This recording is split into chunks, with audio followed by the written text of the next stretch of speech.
Hey folks, how you guys doing today? This is Jimmy Roberts, your local real estate professional. And today, we got another banger for you. Bam, bam! Today, this is specifically made for those people who are personal representatives of estates, personal representative or executors of an estate. And we're going to talk about the duties that are required of personal representatives and or executors.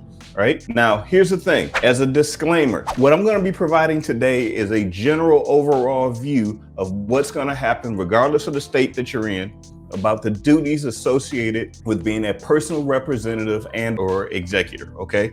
Now, that said, if you are a personal representative or executor, I want you to make sure you take some time, speak with an attorney, or head over to the probate court in your state and make sure that you are in line with what they want you to do, because that is going to be very, very, very important. This is your warning and only warning. So let's jump right into it. These are the 5 duties that every personal representative has. Okay, so let's start with number 1. The number 1 duty, the first thing that every personal representative needs to do is they need to get a hold of the assets. Hold it. Hold it. That's right. It's up to the personal representative to identify, inventory, and maintain the assets. Since we talk about real estate here, I'm going to confine my discussions to those issues around real estate. But when I say asset, I mean everything. Jewelry, stock, bonds, whatever. It's the personal representative's duty to find out where all that stuff is, collect it, maintain it, and make sure they have a running list of them. Okay? That's number 1. Now, here's the other thing about maintain, since we're talking about real estate. Maintaining also means making sure the grass is cut if no one's living in the property. It means making sure that those busted windows are taken care of if it's a vacant property and it gets vandalized. That is possibly one of the most difficult parts about being a personal representative, is that not only are you required to maintain your own property, the one that you live in, but you're also going to need to maintain another property potentially that may or may not be anywhere near you. It was like having the life sucked out of you. Right? So if you're the personal representative and you're out of state, now is the good time to get your hands on a property management company in that local area. All right? So that's 1. Duty number 1, locate, inventory, and maintain all of the assets. Duty number 2, now this one is a doozy. Your duty as a personal representative is to contact and openly communicate with all of the heirs and or beneficiaries. I said it, that's right. It's your job to communicate with, keep them up to date, and let them know every step of the process, to keep them in the fold, right? Now, I know what I've seen in the past is that sometimes this is not always easy. Nobody said it was easy. Right? Everybody has opinions about everything. And sometimes the personal representative, the person who was responsible for all of this stuff, the person responsible for making sure that all the bills get paid, that the accounts get closed out, that ultimately the heirs and or beneficiaries receive whatever they're supposed to receive, the person responsible for all the activity oftentimes takes a lot. I've never been treated like this. They take a lot of crap from everybody, especially that heir and beneficiary group, right? But again, the reason that you are put into this position is because you are strong enough to handle it. So even though they may piss you off at times, it is still your duty to make sure that you're openly communicating with this group. So again, number 2, openly communicate with the heirs and beneficiaries. Now, number 3, we mentioned it just a little bit before. It's your responsibility to make sure all of the bills, debts, everything associated with the state from a financial standpoint, make sure that that stuff is taken care of. That means that if there's a real estate that is leveraged or has a mortgage on it that's inside the estate, it's your responsibility to make sure that that gets paid and that continues to be paid until the assets are distributed or liquidated or whatever it is that you are planning to do.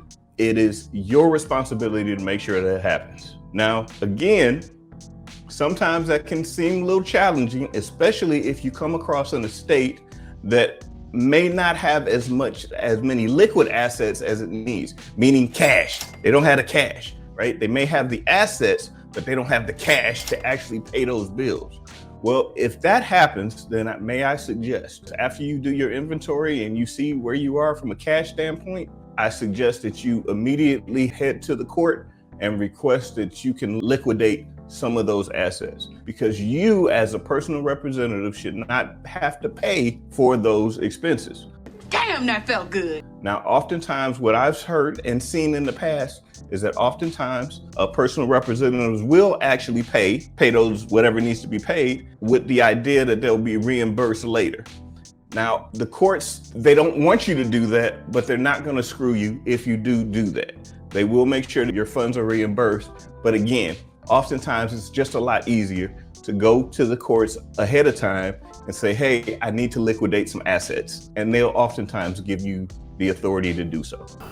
You guys are getting paid? So there you have it. Number 4, and this is the biggie, you get to figure out how to distribute all the assets to the heirs and the beneficiaries. That's right, that's your responsibility. Now, whether or not you choose to, like I said, since we're using real estate as an example, whether you decide to sell a property and distribute the cash amongst the heirs, that's up to you. Whether or not you decide to broker some deal or whatever where the heirs are going to buy out another heir so that the property stays within the family, again, that falls on your shoulders. All of those options are definitely available to you, but again, it's up to you to make sure that it gets properly facilitated and that it gets done. Because the bottom line is, it's up to you to make sure that whatever the heirs are due, they got to make sure that they get it. And it's your responsibility to make sure that that happens. So number 4, your 4th duty is to make sure you are distributing the assets to the heirs and beneficiaries as you're supposed to, whatever that means, right? And number 5, and this is probably the one that's going to take a little bit more time and can be a little frustrating, but stay with it. You can get it done. That is managing all of the paperwork. Now, when I say manage all the paperwork, it starts with 1, getting your letters of authority from the courts. It ends with ultimately sending in your final reports to the court system and filing your estate tax information to the IRS for the estate, right? There's a lot of other stuff in between there. Probably too much to mention in this short video, but again, it's your responsibility to make sure that those things are handled. I got it. So if you find yourself as a personal representative and you're in a situation where you absolutely need to get these things done, just remember this, you can get it done and there are people out there to help. Again, if you're doing it by yourself, what I suggest you get some advisors. You don't necessarily have to use them for everything, but do grab some advisors. Maybe on your advisory team, maybe you do have an attorney that you can run stuff by. That's always a very good idea. Make sure you're utilizing the court system to its fullest. And when it comes to valuing the assets, which is going to be a very important thing, make sure you bring in a local and trusted real estate appraiser.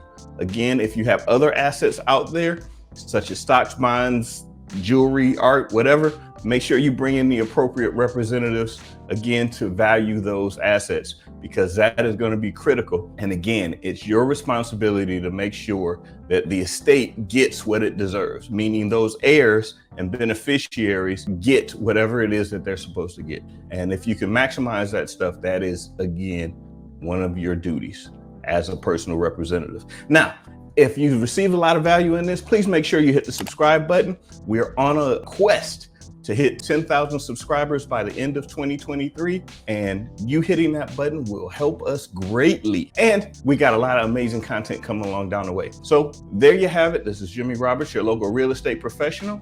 And with that, I will see you in the next video.